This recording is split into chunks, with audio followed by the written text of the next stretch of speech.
We need to know about the jobs that exist today. There is a mismatch in America between jobs that exist and the skill levels that people have to fill those jobs. And every one of you knows of cases where you have job openings and you can't fill it. Am I right? You talk to smaller businesses around this state, it's one of the most difficult things, and part of the reason why America's economy is not growing is because there's a mismatch between education and reality. So we need to make sure that we understand the jobs that are available. We need to tell our students about the jobs that are available.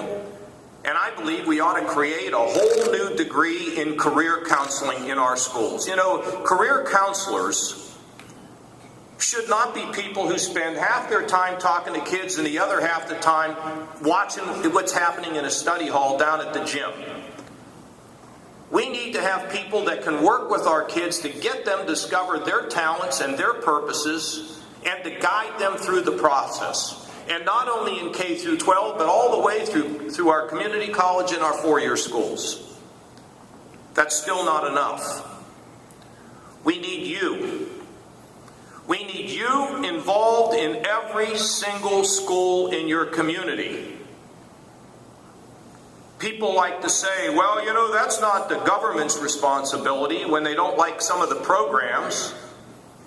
Yeah, severely criticized for, it's okay, doesn't bother me, for expanding Medicaid to help the drug addicted and the mentally ill. That's okay, I'm comfortable with it. But for those that say we don't need it and we can do it, we need to start doing it. That's what civil society is all about. And Andy, we're going to work to create a situation where we can get our business community involved in every school, in every classroom, with every student. You see, because if we can have a flexible education system that turns these kids on, you can be part of the solution. You can make a difference in a kid's life. This isn't some, I hope you can see, I have no teleprompter notes. This is not a political talk. This is about you changing the world by changing a kid's life. And if we can get our children to be adopted by our businesses, our job creators, and teach these kids about how to dress, how to speak, the soft skills that they need, and turn them on to the kinds of things that you do in your companies, it'll be fantastic. But I don't think that's enough. I think we need our faith-based community to be involved. Our synagogues, our churches, any of the other faith-based institutions that want to impart some things to our kids, particularly those who we find in very difficult situations. We need to love them. We need to encourage them.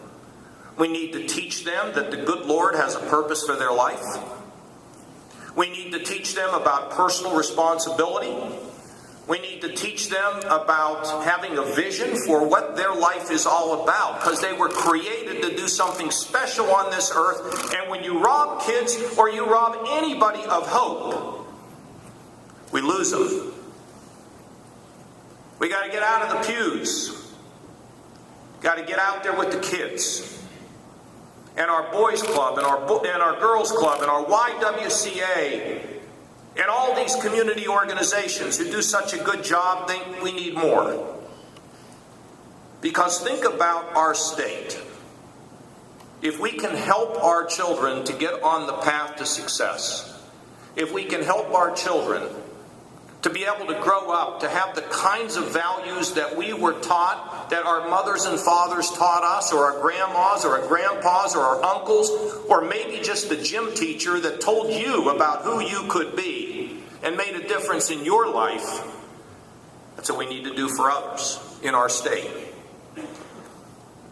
All government has a role, but we have experienced the limits of government effectiveness when it comes to breaking this terrible pattern of poverty and income inequality in our country. Of course, if we don't have a strong economy, we can't get there, right?